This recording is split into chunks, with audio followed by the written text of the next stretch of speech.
سوال نمبر 1، قرآن پاک میں حضرت صالح علیہ السلام کا ذکر کتنی بار آیا؟ جواب 9 بار۔ سوال نمبر 2، جس پہاڑی پر حضرت نوح علیہ السلام کی کشتی ٹھہری تھی اس کا نام بتائیے۔ جواب جودی پہاڑ۔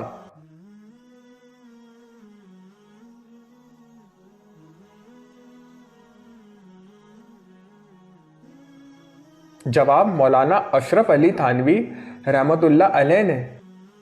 سوال نمبر 4، عرب ممالک میں چھپنے والے قرآن پاک میں اعزاب کے اختتام پر کون سی نشانی دی جاتی ہے؟ جواب تارے کی نشانی۔ سوال نمبر 5، آپ صلی اللہ علیہ وسلم نے نبوت ملنے سے پہلے کس ملک کا سفر کیا تھا؟ جواب شام کا۔ سوال نمبر 6، بیت العتیق کے کیا معنی ہیں؟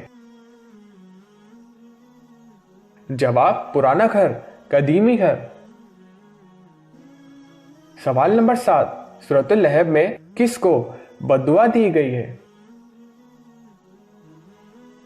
جواب حضور صلی اللہ علیہ وسلم کے مشرک چچا ابو لہب کو اس کے ہاتھ ٹوٹنے اور اس کی بیوی کے گلے میں رسی پھنس جانے کی خبر دی گئی ہے۔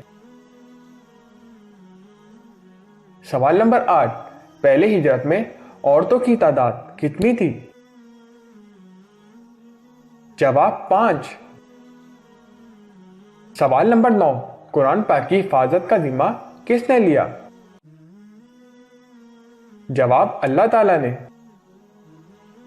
سوال نمبر 10، قرآن پاک میں عاد قوم کا ذکر کتنی بار آیا؟ جواب 23 بار۔ سوال نمبر 11، حضرت حمزہ رضی اللہ تعالیٰ عنہ کا لقب کیا تھا؟ جواب اسد اللہ۔